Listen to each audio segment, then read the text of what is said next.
Trikaripur government vocational higher secondary school കവാടത്തിൽ electric മുച്ചക്ര വാഹനത്തിൽ സൈക്കിൾ റാലി ഫ്ളാഗ് ഓഫ് ചെയ്യാനെത്തിയ ഉദ്ഘാടകനെ കണ്ട കുട്ടികളിൽ സംശയവും ഒപ്പം കൗതുകവും. മറ്റൊന്നുമല്ല, ഫ്ളാഗ് ഓഫ് ചെയ്യാനുള്ള ഫ്ളാഗ് കാണാനില്ല. എന്നാൽ മിനിറ്റുകൾക്കകം വിസ്മയം തീർത്ത് ഉദ്ഘാടകൻ ഉമേഷ് ചെറുവത്തൂർ തന്റെ കയ്യിലുള്ള വടികൾക്കുള്ളിൽ നിന്നും നീല നിറത്തിലുള്ള ഫ്ളാഗ് പുറത്തെടുത്തു വീശി. തൃക്കരിപ്പൂർ ടൗണിലെ കൂലേരി ഗവൺമെന്റ് LP സ്കൂളിൽ ഡിസംബർ 3 നടക്കുന്ന കാസർഗോഡ് ജില്ലാതല ഭിന്നശേഷി ദിനാചരണത്തിന്റെ പ്രചരണാർത്ഥം വിദ്യാർത്ഥികളും അധ്യാപകരും നടത്തിയ സൈക്കിൾ റാലി ഫ്ളാഗ് ഓഫ് ചെയ്യാനാണ് പ്രമുഖ മാന്ത്രികനും ഭിന്നശേഷി കലാകാരനുമായ ഉമേഷ് ചെറുവത്തൂർ എത്തിയത്.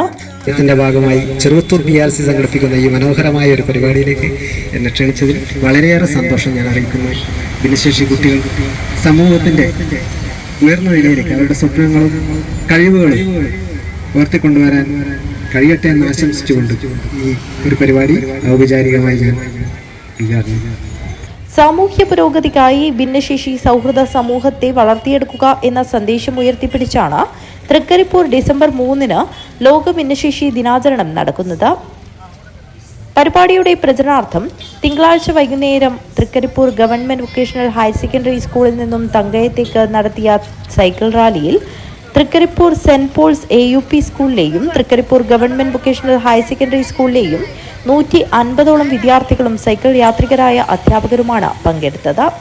ഉദ്ഘാടന ചടങ്ങിൽ Cheruvathur BRC trainer P. Rajagopalan അധ്യക്ഷത വഹിച്ചു. Block programme coordinator VV Subrahmanyan, EK Baiju, M. Ashokan, Naveen Narayanan എന്നിവർ സംസാരിച്ചു. തൃക്കരിപ്പൂർ ടൗൺ, ബീരിച്ചേരി എന്നിവിടങ്ങളിലൂടെ ചുറ്റി തങ്കയം സ്കൂൾ പരിസരത്തേക്ക് വിദ്യാർത്ഥികൾ പ്ലക്കാർഡുകൾ സ്ഥാപിച്ചാണ് സൈക്കിൾ റാലിയിൽ പങ്കെടുത്തത്. News bureau, Trikaripur.